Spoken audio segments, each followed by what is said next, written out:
Olá, igreja, graça e paz. Estamos começando mais um estudo bíblico. Com a graça de Deus, nós temos a oportunidade de estudarmos mais uma vez a palavra do Senhor.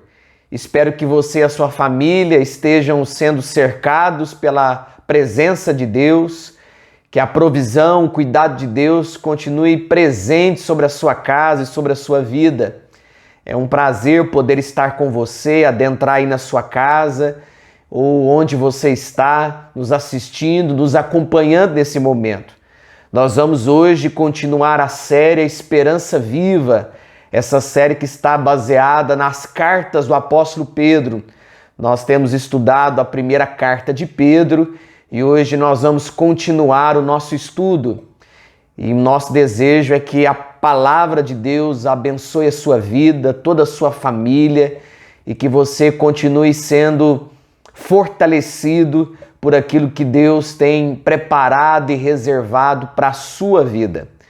Antes de nós lermos o texto bíblico e iniciarmos a nossa exposição, eu gostaria de convidar você e a sua família para participarem conosco todo domingo da série A Família em Foco, essa série que acontece aos domingos em 3 horários, às 9 horas da manhã, às 17 horas e às 19h30. Lembrando que a Santa Ceia, a ministração desse sacramento, vai acontecer agora apenas no primeiro domingo do mês. Então, todo primeiro domingo do mês, nós teremos a Santa Ceia também em 3 horários, às 9, às 17 e às 19h30. Não haverá mais a ministração da ceia no terceiro domingo, como nós estávamos realizando até o mês passado. Então fique atento aí à agenda da celebração da Santa Ceia no primeiro domingo de cada mês. Então participe conosco, continue se envolvendo com a obra do nosso Deus.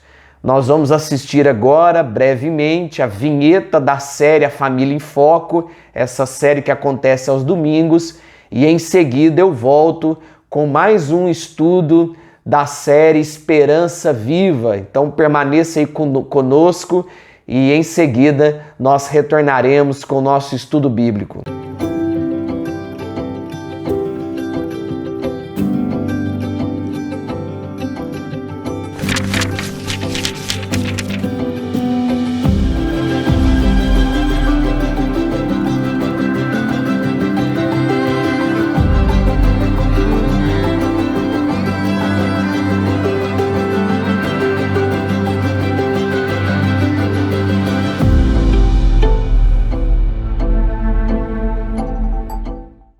Nós vamos continuar a série A Esperança Viva e eu convido você para ler comigo na primeira carta do apóstolo Pedro, capítulo 1, versos 3 a 9.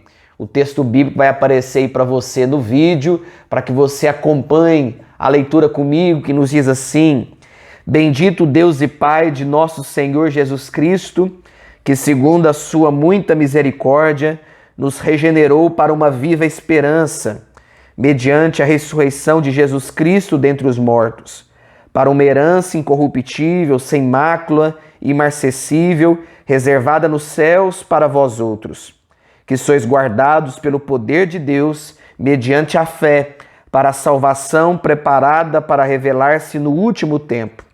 Nisto exultai, embora no presente, por breve tempo, se necessário, sejais contristados por várias provações, para que, uma vez confirmado o valor da vossa fé, muito mais preciosa do que o ouro perecível, mesmo apurado por fogo, redunde em louvor, glória e honra na revelação de Jesus Cristo, a quem, não havendo visto, amais, no qual não vendo agora, mas crendo, exultais com alegria indizível e cheia de glória, obtendo o fim da vossa fé, a salvação da vossa alma.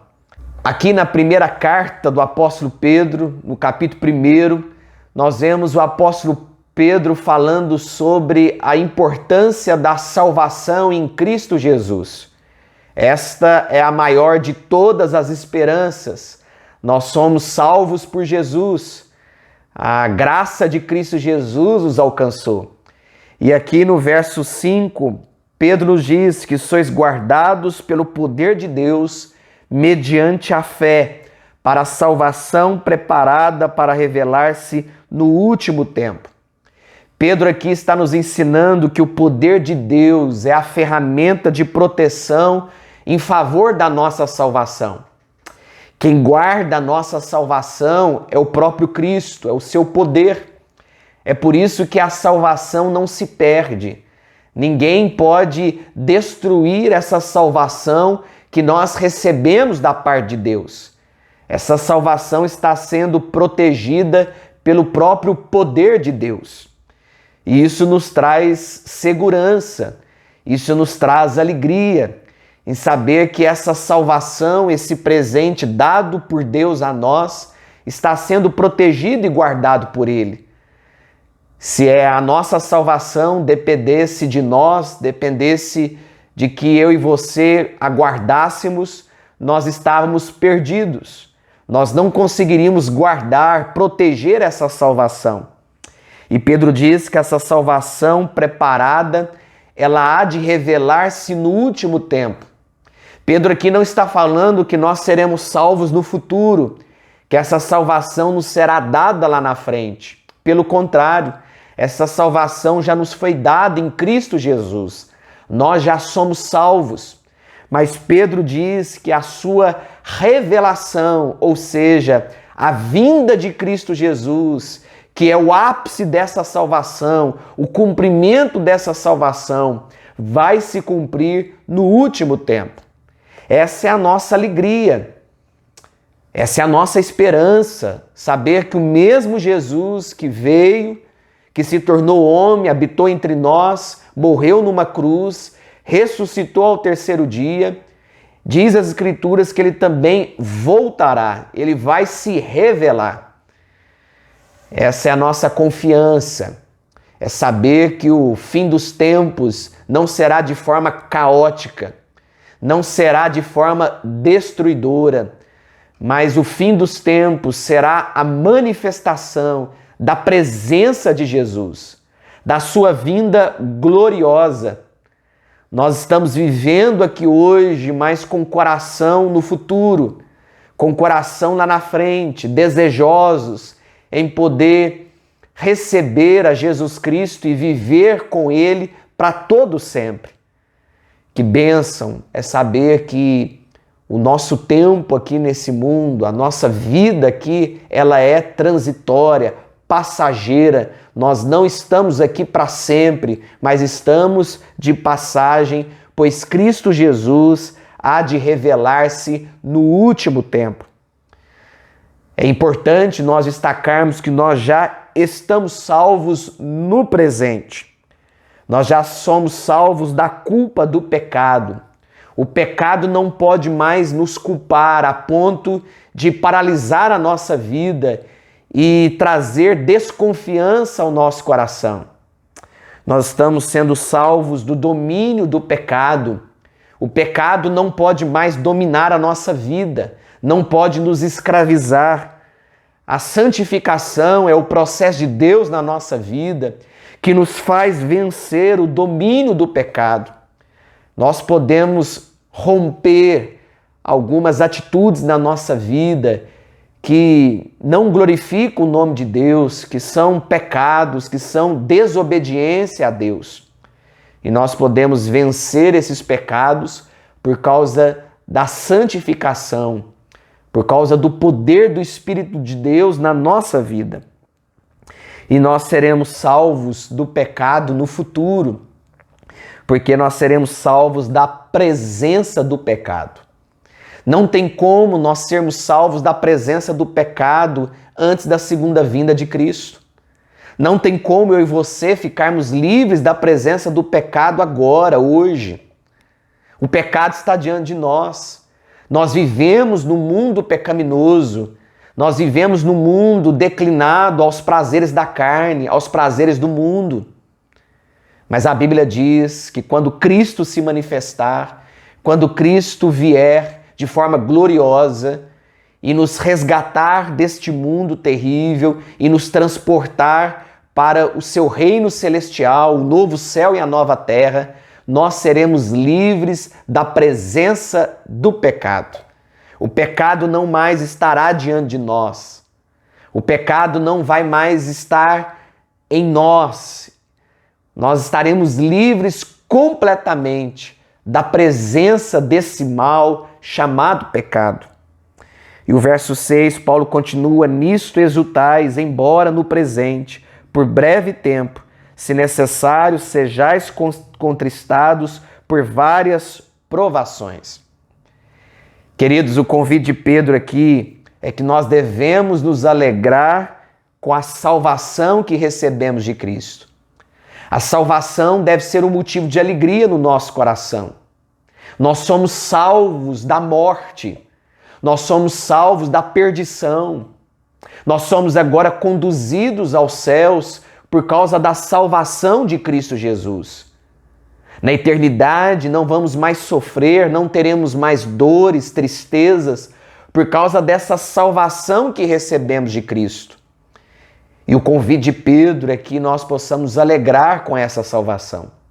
Você tem se alegrado pela salvação que você recebeu de Deus? Você sorri para essa salvação? Você tem se alegrado com o maior presente que você recebeu, que é a salvação de Jesus? Que é essa nova vida. Você estava morto nos seus delitos e pecados e agora Cristo te salvou. Queridos, essa é a maior alegria para o nosso coração. É isso que traz paz na nossa vida, é saber que nós temos Jesus conosco, o bom pastor, o nosso Salvador. E apesar da nossa salvação, diz Pedro aqui no verso de número 6, que nós vamos ter que enfrentar várias provações na nossa vida. Vamos ter que enfrentar alguns sofrimentos, algumas dificuldades. O fato de nós sermos salvos não nos impede de sofrermos. Não blinda a nossa vida a ponto de nós não passarmos por dificuldades. Porque mesmo com a salvação, nós vamos enfrentar as enfermidades, nós estamos sujeitos às dificuldades desse mundo, nós vamos passar por perdas, vamos enfrentar os lutos, vamos ter que mergulhar em muitas situações difíceis, porque nós estamos inseridos nesse mundo pecaminoso, esse mundo que é a representação da queda, lá em Gênesis capítulo 3. Adão e Eva desobedeceram a Deus e essa queda trouxe inúmeras consequências negativas para esse mundo criado por Deus. Mas diz o apóstolo Pedro que essas provações serão em breve tempo. É bom saber disso, que as provações que nós enfrentamos não são para a vida toda. As provações não serão para sempre, mas elas têm um tempo para acabar. Eu gostaria de encorajar você a confiar no tempo de Deus. Essa dificuldade que você está enfrentando, ela vai passar. Essa dor vai cessar. Esse sofrimento vai desaparecer. As dificuldades não são para sempre. E isso traz esperança, alegria, traz conforto ao nosso coração. Saber que as nossas dificuldades não são para a vida toda. E se necessário, nós enfrentaremos essas dificuldades. E se necessário, não diz respeito a mim e a você. Nós não sabemos ao certo se iremos enfrentar essas dificuldades ou não. Isso está diante do plano de Deus. É Ele que sabe se é necessário ou não nós enfrentarmos as dificuldades. Nenhum homem, nenhum líder espiritual pode afirmar para você que amanhã ou depois de amanhã você vai enfrentar dificuldades. Porque se necessário, só Deus pode nos dizer. E é certo que Deus há de manifestar a sua vontade sobre a nossa vida. Se for da vontade dele que nós enfrentemos lutas e dificuldades, nós vamos ter que passar pelo vale da sombra da morte. Nós vamos ter que enfrentar as dificuldades da vida. O verso 7, Pedro continua: para que uma vez confirmado o valor da vossa fé, muito mais preciosa do que o ouro perecível, mesmo apurado por fogo, redunde em louvor, glória e honra na revelação de Jesus Cristo. Queridos, Deus tem um propósito quando Ele permite que nós enfrentemos as lutas. Se é necessário aos olhos de Deus nós sermos provados, tudo isso tem um objetivo, tem um propósito. E qual que é o propósito de Deus na nossa vida ao enfrentarmos as lutas e as provações?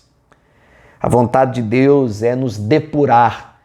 Assim como o metal, o ouro é depurado pelo fogo, assim nós também somos depurados por Deus ao enfrentarmos as dificuldades. Deus quer depurar, limpar a nossa fé. Deus quer tirar do nosso coração toda sujeira, tudo aquilo que não lhe pertence, para que a nossa fé seja fortalecida, para que nós possamos viver a cada dia para a glória do nosso Senhor e Salvador. As nossas lutas não são em vão, elas têm propósitos. Essas lutas servem para o nosso amadurecimento espiritual, para o nosso crescimento na fé. A fé misturada com dúvida, fraquezas, medos, essa fé precisa ser depurada. O medo precisa desaparecer. As dúvidas precisam ser dissipadas. Deus, ele é pedagógico ao nos ensinar. Deus, ele tem propósitos quando ele permite que nós enfrentemos o sofrimento. Talvez o medo, a fraqueza, a dúvida tenham pairado sobre o seu coração. E talvez, se necessário, Deus vai permitir que as lutas vá até o seu encontro, para que a sua fé seja fortalecida, para que não haja mais medo, dúvida e fraqueza sobre você. No verso 7, Pedro continua: redunde louvor, glória e honra na revelação de Jesus Cristo. Pedro está nos ensinando que o sofrimento, que as provações têm como objetivo também, além de nos depurar a nossa fé, limpar a nossa fé, tem como propósito também o louvor, a glória e a honra a Cristo Jesus. Quando nós enfrentamos as lutas, Jesus Cristo é glorificado na nossa vida. Quando nós enfrentamos as tribulações, Jesus Cristo é conhecido através dos nossos sofrimentos, das lutas que nós enfrentamos. Sempre quando nós passamos pelas dificuldades, essa é uma boa oportunidade para os ímpios olharem para nós e perceber a presença de Jesus. Verem e entenderem que é Cristo quem tem nos guardado, que é Cristo quem tem nos fortalecido. Porque sozinhos nós não conseguimos enfrentar as lutas. Nós somos fracos, somos frágeis. Mas quando os ímpios olham para nós e percebem a força de Deus na nossa vida, o nome de Jesus é glorificado. Então olha que bênção, olha que oportunidade maravilhosa saber que em meio ao sofrimento, Deus manifesta a sua glória sobre nós. Jesus pode ser conhecido através da nossa vida em meio ao sofrimento. Queridos, esse não é um discurso que a igreja hoje deseja ouvir. Esse não é um discurso que enche os templos. Esse não é o discurso que atrai multidões. Ninguém quer saber de sofrimento. Ninguém quer passar pelas dificuldades. Mas a Bíblia diz que ao passarmos pelas lutas, nós somos fortalecidos. Então, em meio às dificuldades, há propósito. Em meio às lutas, a bênção de Deus. Em meio ao sofrimento, Deus se revela. Deus fala conosco. Deus manifesta a sua vontade. Então, que no nome de Jesus, você que está passando por alguma luta, por alguma dificuldade, não desista. Erga a sua cabeça. Olhe para frente, confie no Senhor teu Deus. Há propósitos em meio a essa turbulência, em meio a essa tempestade. Deus há de se revelar como Deus grande, como Deus forte sobre a sua vida. Não desista daquilo que você está enfrentando. Confie no Senhor. A confirmação da nossa fé é para o louvor e a glória de Deus. Mas a confirmação da nossa fé tem como propósito o louvor e a glória de Deus. Confirmação da nossa fé não é para que a gente fique soberbo, orgulhoso, para que a gente se sinta maior do que os outros. Mas a confirmação da nossa fé, as lutas que nós enfrentamos, é para o louvor e a glória de Deus. Então, quando você enfrentar as lutas e as dificuldades e passar por elas, não olhe com orgulho, achando que você conseguiu. Não conte as histórias do seu sofrimento, das suas dificuldades para as pessoas, como se você fosse um super-herói. Não, você enfrentou tudo isso, toda essa dificuldade, porque Deus esteve com você e porque havia um propósito em tudo isso. O louvor e a glória de Deus. É certo que as lutas também têm propósito na nossa vida, como nos depurar, como nos purificar, como nós falamos anteriormente. Mas o primeiro propósito, o maior de todos os propósitos, das nossas dificuldades e da confirmação da nossa fé, é o louvor e a glória de Deus. Verso 8, Pedro continua: a quem não havendo visto amais, no qual não vendo agora, mas crendo, exultais com alegria indizível e cheia de glória. Pela fé podemos amar ao Senhor apesar de não vê-lo. E é por isso que a nossa fé precisa ser fortalecida. É por isso que a nossa fé precisa ser confirmada, porque pela fé nós podemos amar ao Senhor acima de todas as coisas. Nós podemos sentir a presença de Jesus, mesmo não vendo-o fisicamente. Fé é você amar quem você não viu. Isso é fé. E é por isso que nós amamos a Deus, porque nós não precisamos vê-lo fisicamente.